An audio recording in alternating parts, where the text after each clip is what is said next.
दोस्तों, आप सभी जानते हैं कि इस्लाम धर्म का सबसे पाक और पवित्र शहर मक्का है, जहां हर मुसलमान अपनी लाइफ में एक बार जरूर जाना चाहता है। पर ये जगह हमेशा से ऐसी नहीं हुआ करती थी।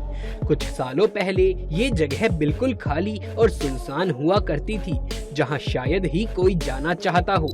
आज की तस्वीरें देख के ये अनुमान लगाना काफी मुश्किल है कि कुछ टाइम पहले मक्का कैसे हुआ करता था। आज हम जानेंगे कैसे बना है मक्का, इसके बनने के पीछे क्या है इतिहास। हर धर्म में उसके तीर्थ स्थान का बहुत महत्व होता है। तीर्थ स्थल से लोगों की आस्था जुड़ी हुई होती है।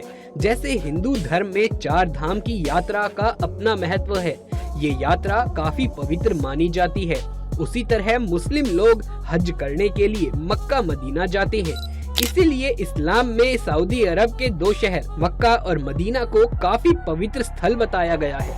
हर मुसलमान की चाहत होती है कि वो अपने जीवन में कम से कम एक बार इन दोनों जगहों में जरूर जाए और मक्का में जाकर काबा की तवाफ यानी कि परिक्रमा करके अपने गुनाहों की माफी जरूर मांगे।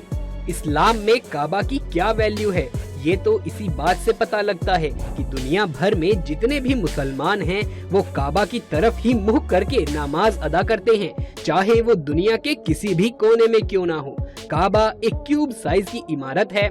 काबा ग्रेफाइट पत्थर से बना हुआ है। इसकी लंबाई 40 फीट और चौड़ाई 33 फीट है।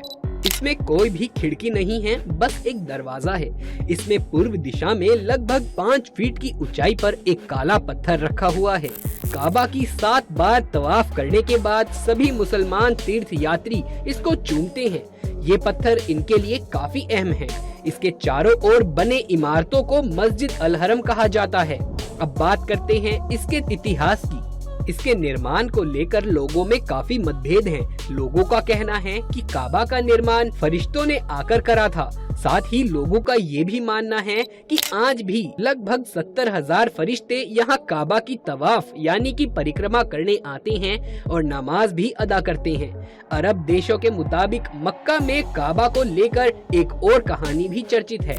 कहा जाता है कि जब मुस्लिमों के भगवान यानी कि अल्लाह ने पहले 2 इंसान आदम और हव्वा बनाए थे, यानी कि पहली महिला और मर्द को बनाया था, तो इनसे नाराज होकर अल्लाह ने इनको धरती पर भेज दिया, जिसके बाद ये दोनों एक दूसरे से अलग हो गए।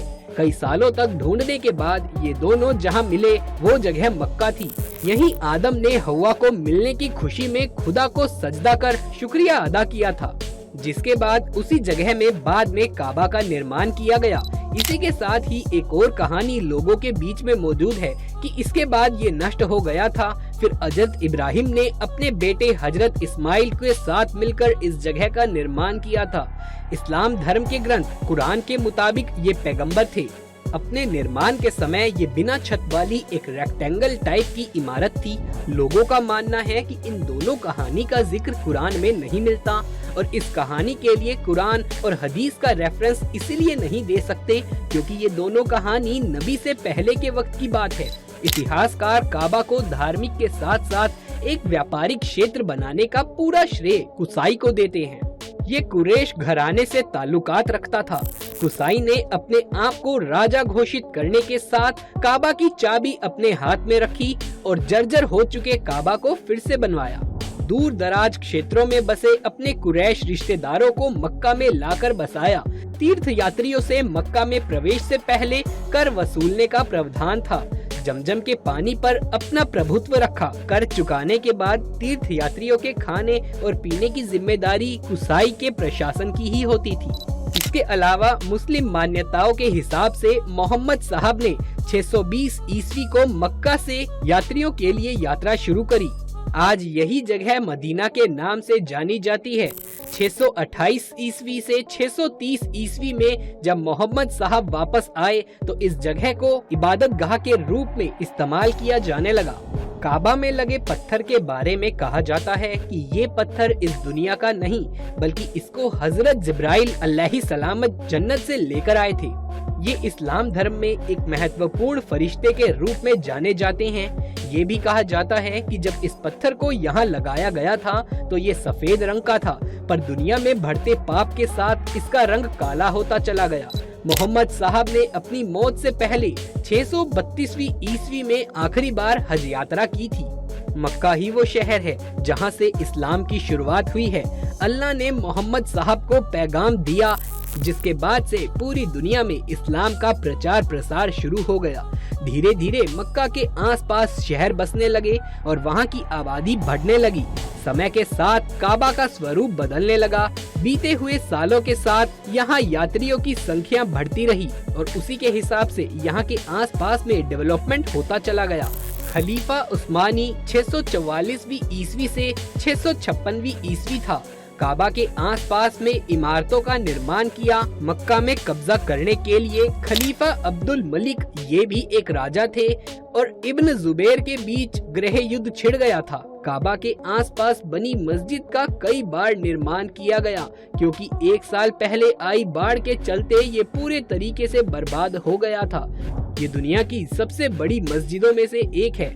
इसके बाद भी साल 1950 में बढ़ते तीर्थ यात्रियों के चलते इसके स्ट्रक्चर में बड़े बदलाव किए गए। आज ये मस्जिद 40 एकड़ से भी ज्यादा जमीन में फैली हुई है। अगर आज आप काबा के स्ट्रक्चर की बात करें तो ये पहले से काफी ज्यादा बदल चुका है। ये क्यूबिक शेप की इमारत है।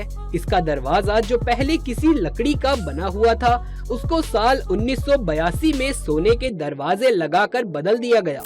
काबा में ढकने वाला कपड़ा पहले मिस्र से मंगवाया जाता था, पर अब इसको सऊदी अरब में ही तैयार किया जाता है।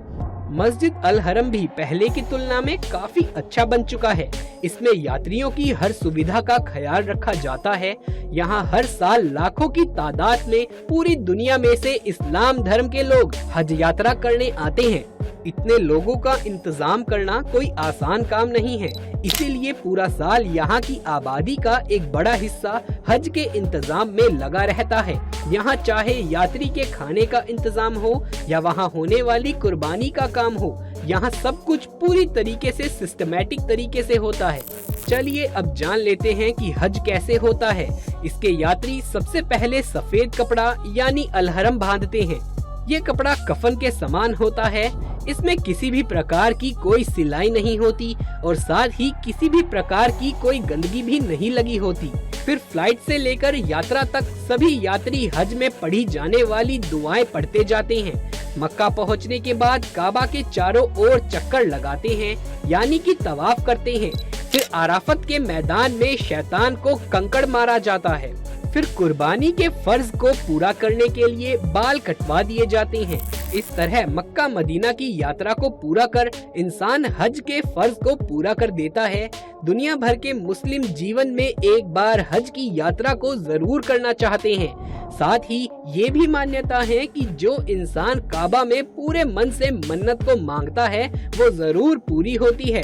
सऊदी अरब और काबा का पूरी दुनिया में अलग ही महत्व है।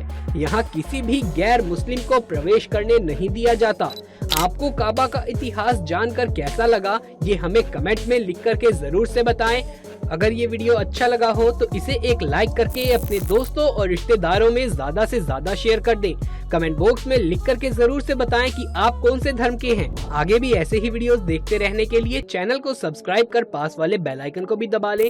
जल्द मुलाकात होगी आपसे किसी अगली वीडियो में। तब तक के लिए आप सभी का धन्यवाद।